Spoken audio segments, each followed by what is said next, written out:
Levou-me em espírito a um deserto e vi uma mulher assentada sobre uma besta de cor de escarlata, que estava cheia de nomes de blasfêmia e tinha 7 cabeças e 10 chifres.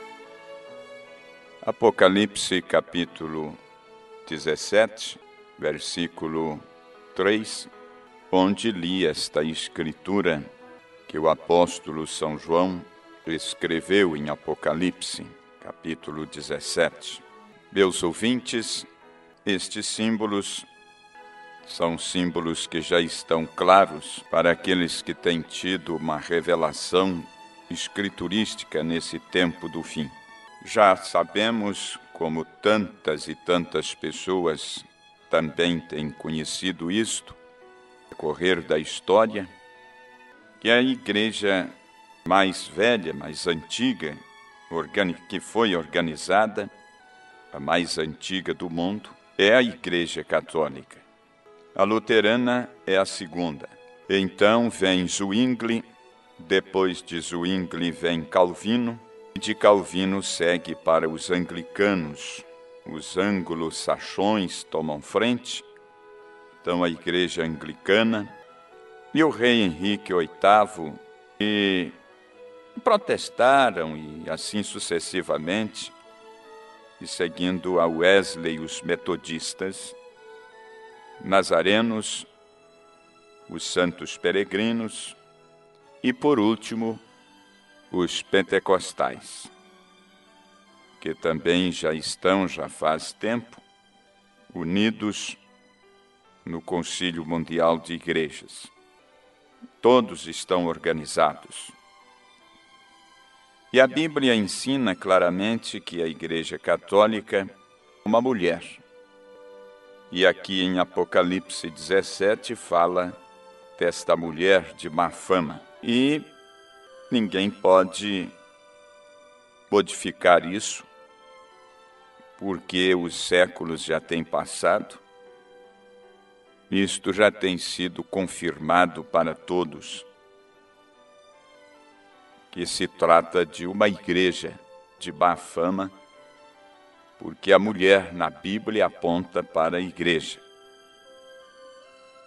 E as igrejas protestantes e suas organizações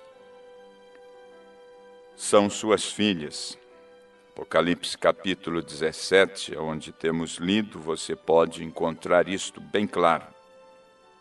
Isto é exatamente correto.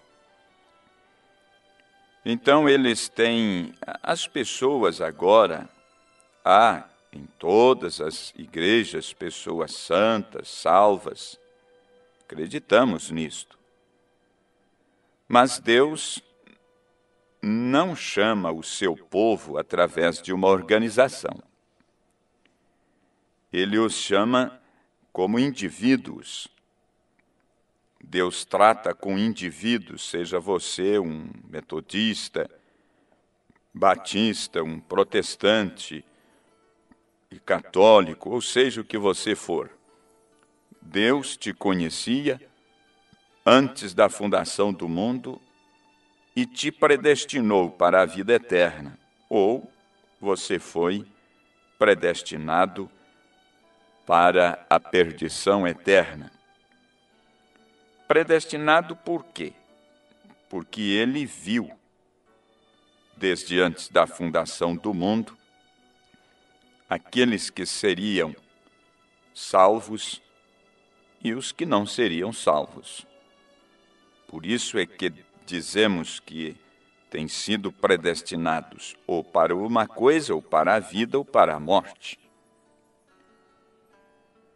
Ele não desejava que você perecesse, isso é claro, que você se perdesse. Mas ele, sendo infinito, ele tinha que conhecer o fim desde o princípio, ou ele não seria Deus. Então Jesus nunca veio à terra só para dizer assim: bem, vereis se alguém tem misericórdia, se eu agir e morrer de uma maneira dura, eles provavelmente pensarão, bem, eu Isto persuadirá seus corações e eles, meus ouvintes, Deus não trata de seus negócios assim, fazendo como que uma aventura para ver se alguém se compadece e o recebe. Não, Ele não trata de seus negócios desta forma.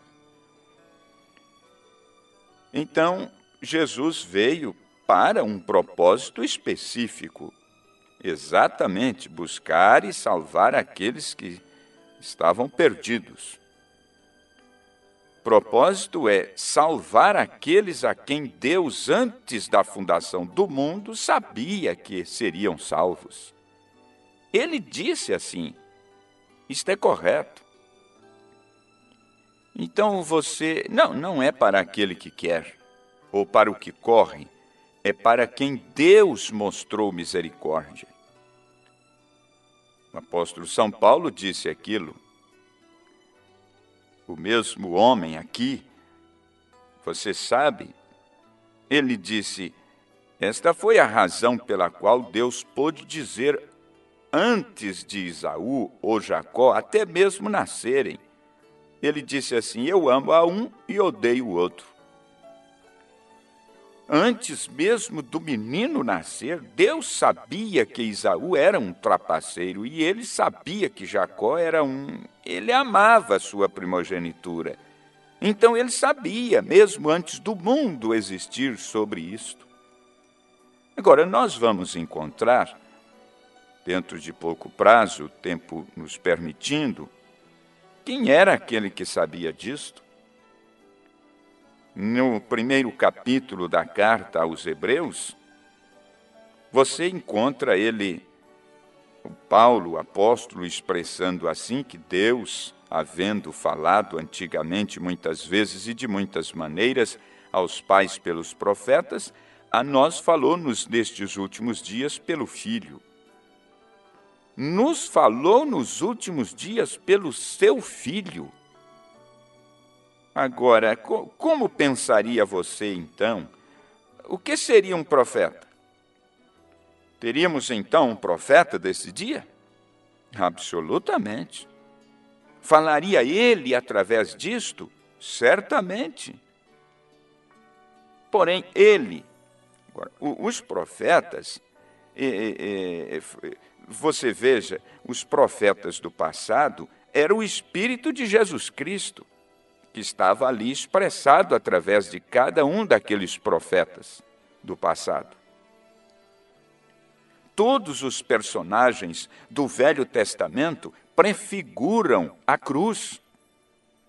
Veja Moisés, observe seu nascimento, os momentos difíceis que ele passou desde o seu nascimento são idênticos ao do Senhor Jesus. Veja Moisés, nascido um filho justo, escondido nos juncos, afastado dos seus pais e assim por diante. Ele era um rei ou um líder, ele impunha leis, intercessor, sacerdote. Tudo que ele era prefigurava a Cristo. Veja um outro que também tipificou Cristo de uma maneira muito especial. O conhecido e chamado José do Egito. Ele foi amado de seu pai, ele foi odiado por seus irmãos, vendido por quase 30 moedas de prata, preço equivalente ao que Jesus foi vendido. Ele foi jogado num buraco e eles pensavam que estava morto, tiraram-no. E depois, você sabe, eles o venderam para o Egito. E na sua perseguição lá, ele foi usado por Deus para trazer uma interpretação, uma revelação de sonhos e etc. E num deles, um copeiro foi salvo e o açougueiro foi perdido. Mesma coisa, você olha Jesus, quando estava oferecendo-se a si mesmo a seu lado, ao lado dele, de cada lado, estavam 2 ladrões na cruz. Um foi salvo e o outro foi perdido. Então, quando ele saiu, ele foi levantado daquele buraco, José, e se assentou à direita de Faraó. O maior comércio daquele tempo, a nação que chicoteava todo o mundo, o restante do mundo, era o Egito. Ninguém podia chegar até Faraó a não ser que viesse através de José. Você sabe que um dia desse, Jesus assentado à destra de Deus, ninguém também pode chegar a Deus a não ser através de Cristo. Ele não ensinou que a maneira correta de orar seria esta? Pedir ao Pai em seu nome, e ele disse, e eu o farei. Você observa que o José lá no Egito, quando deixava aquele trono e saía, homens iam diante dele, gritando e tocando trombetas, soando as trombetas, dizendo, prostrai, José está vindo. Você sabia, segundo as Escrituras, que quando Jesus vier, uma trombeta soará, e cada joelho se dobrará, e cada língua confessará? Sim, Senhor, ali estava ele. E quando José morreu, você vê, ele deixou um monumento para aqueles que estavam esperando por libertação. Irmão Branham disse, na mensagem em Hebreus capítulo 1, ele disse, eu coloquei minha mão num velho caixão, há não muito tempo atrás. Ele era feito de chumbo. Em seu corpo tinha que ficar os seus ossos, né? Disse, não me sepultem aqui. Palavras de José no seu tempo. Pois algum dia Deus vai vos visitar. Ele era um profeta, ele era um tipo de Cristo e muito perfeito tipo. Deus vai vos visitar. E ele disse, quando vocês subirem até a terra prometida, levem meus ossos. Levem meus ossos. E ali um velho hebreu, com uma pancada nas costas e sangrando, podia olhar naquele caixão e dizer, algum dia nós sairemos desse lugar. Meus ouvintes, Jesus deixou um monumento comemorativo também, um túmulo vazio. Algum dia, quando formos para o túmulo e nossos queridos e ouvirmos a terra sendo jogada, quando eles dizem cinzas para cinzas, pó para o pó e terra para a terra, mas, irmão, podemos olhar através do mar para um túmulo vazio. Este é o grande monumento. Algum dia sairemos daqui também, iremos para casa. Ele está vindo, temos sua promessa nas Escrituras, tudo é um tipo. Você pode observar mais um tipo de Cristo, Davi? Veja lá no seu tempo, rejeitado pelo seu próprio povo, destronado pelo seu próprio povo, sendo o rei de Jerusalém, foi tirado de Jerusalém pelo seu próprio povo. E quando ele subiu no Monte das Oliveiras, ele olhou para trás e chorou. Ele foi rejeitado. Ali estava um tipo de Cristo. 800 anos depois, o filho de Davi, rei de Jerusalém, se assentou na colina, e chorou porque ele foi rejeitado. Você observou isto? Aquele foi o Espírito de Cristo em Davi. Tudo prefigurou a cruz. Aqueles profetas lá atrás falaram em seu nome. Eles viveram em seu nome. Eles agiram em seu nome, certamente. Havendo Deus antigamente falado muitas vezes e de muitas maneiras aos pais pelos profetas, a nós falou-nos nestes últimos dias pelo Filho. Então, ouvintes, os profetas e homens espirituais neste dia são simplesmente um reflexo de Cristo. Ali, pela lei, eles permaneceram. Aqui se firmam olhando para trás de outro lado através da graça. Você já observou bem Hebreus capítulo 11? O último capítulo desta carta?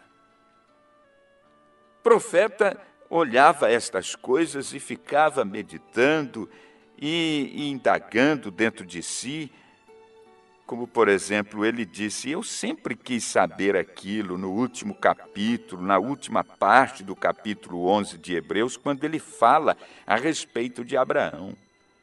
O grande capítulo da fé, no final ele disse: andaram vestidos de peles de ovelhas e de cabras, desamparados e cerrados. Eles andaram errantes, sem lugares para onde ir, odiados, desprezados e perseguidos, dos quais o mundo não era digno. E você observa nesta carta? Então vem Paulo e diz: mas eles sem nós não serão aperfeiçoados. E vejam por que caminho eles passaram, para depois ir para o outro lado da vida. Que tipo de sofrimento eles enfrentaram. E agora Paulo nos ensina que eles não podem ser aperfeiçoados sem nós. Pois eles simplesmente olharam para a cruz e nós olhamos através da cruz. Nós temos o Espírito de Cristo depois dele se tornar carne humana e habitar em nosso meio. Nós chegamos aqui através do Espírito Santo, o qual é um plano muito melhor do que aquele. Às vezes eu quero saber o que o cristianismo espera hoje. Um pregador sai com uma tenda por aí e tem que ser alguma igreja nova ou algum cargo novo, chama a si mesmo de profeta e sobe ali e diz: bem, se eles me derem tanto em dinheiro e tal, e eu puder ter o melhor carro, e se meu salário aumentar em cada 6 meses, nós temos que ter o melhor. Temos que ter as melhores casas, não é? Temos que ter as melhores roupas.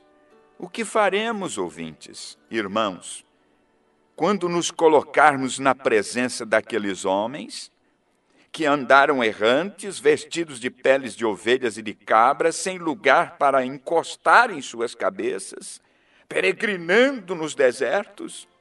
E se alguém nos critica, hoje há muitas pessoas assim, então elas já estão prontas para não ir mais à igreja, não voltar mais, porque é humilhante, etc., e etc.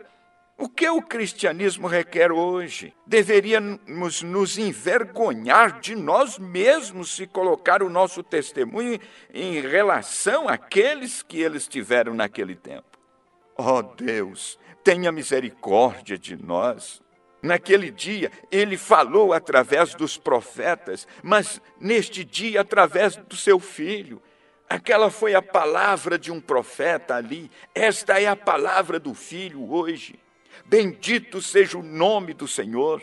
Meus ouvintes, em outras palavras, se você está olhando na sombra o negativo, você pode cometer um erro, mas isto está revelado. O quadro está claro. Aquilo foi pelo profeta, isto é por seu filho. Aquilo foi pelo negativo, este é pelo positivo.